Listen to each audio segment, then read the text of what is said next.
Hey guys, what is going on? Welcome back to Rocket League News. This is a series where I talk about all the information you guys are all too lazy to look up, going over everything that happened in the last week of Rocket League, and wow, we got some big news. There's not a lot of news, but the few things that I have to say, big news. So let's get right into it. As always, if you guys enjoy, please hit the subscribe button. Our goal for this channel to hit 1,000 subscribers one day. I think that would just be awesome. And then yeah, after that, I really don't care what happens.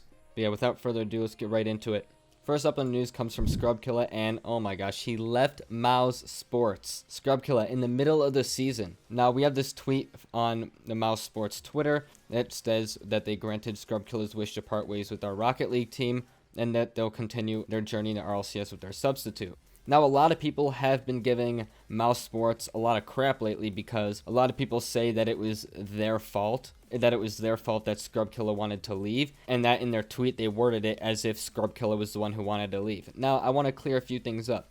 It was definitely Killa who wanted to leave. Now, whether it was Scrub having issues with Mousesports or Mousesports having issues with Killa, we don't know. But Mousesports just kept it professional and says Killa wanted to leave, which is what he wanted to do. We don't know the full story. But we did get a little piece of information when Lethamyr came into the mix and talked about the Scrub situation on Twitch, which of course is taken down because every time a good clip of information is on Twitch, it just gets taken down, so I have nothing to show you guys. But as always, we have the Reddit comments section to talk about it. So basically, Lethamyr said that there was something in Killa's contract that he did not want to comply with. We don't know what it said in Killa's contract. We probably will never know unless Killa himself comes out and says it, but basically he did not want to follow up with what he signed in the contract, which is what Lethamyr said, and because of that, Mousesports just could not keep him because he just wasn't following the contract, right? If you sign a contract, you have to comply with it or you can't stay on the team. That's just how it works.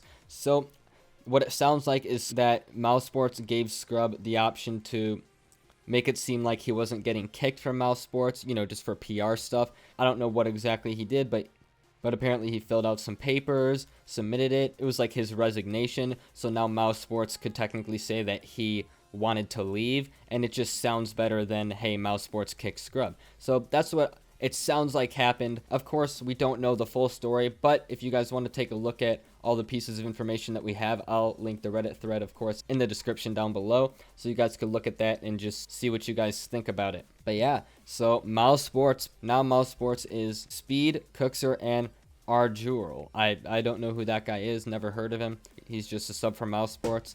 But yeah, we're going to see how Mousesports performs. And Killa's in a very awkward situation right now because the top teams in Europe, it doesn't seem like they're going to be making any roster changes because they're all playing fairly well.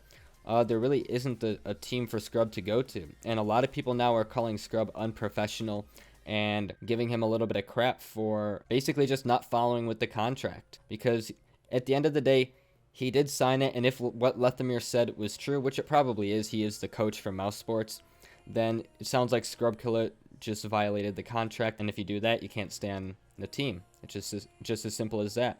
But yeah, we'll see where Mousesports and Killa head from here on out. And next up in the news, we have the end of Season 13 as well as Rocket Pass 6.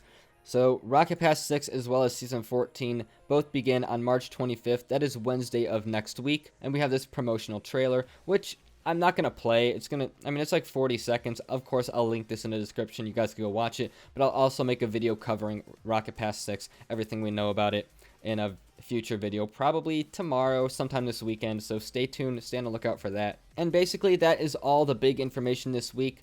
Now we're going to talk about RLCS matches to look out for this weekend, as I usually do. So the first big match to look out for is Rogue versus Flight. Both these teams are facing auto relegation. Whoever loses this will be in that 10th place spot unless it goes to game 5. If Flight takes this in 4 games, then they'll push Rogue to that 10th place spot.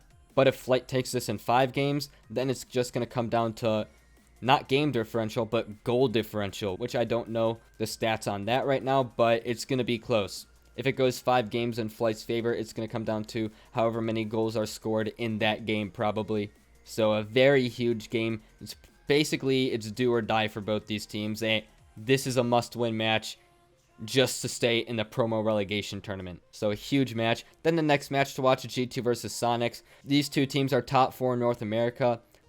G2 and Sonics both have a chance to secure a top 1 position. So do NRG as well as Space Station. So definitely watch all those matches. I mean, it's just crazy. We have no clue what's going to happen. G2 Sonics, then the Space Station United NRG Ghost match. We don't know. And then after that, the Space Station and G2 match. Again, just another huge match to look out for. Again, both these teams fighting for top 1. Must-see matches. Then on the European side, sorry if you hear background noise. It just started raining and I have my window open.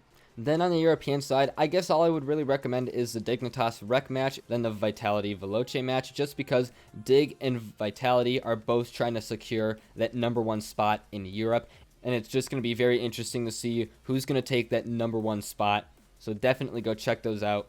And yeah, that is it for the news this week. That's all the major events that happened. The matches that you definitely should be watching in League Play this weekend. This is the final week of League Play before the regional tournaments, or before the regional playoffs. So yeah, very exciting. As always, thank you guys for watching. Hit subscribe if you haven't, and I'll see you guys in the next one. Peace.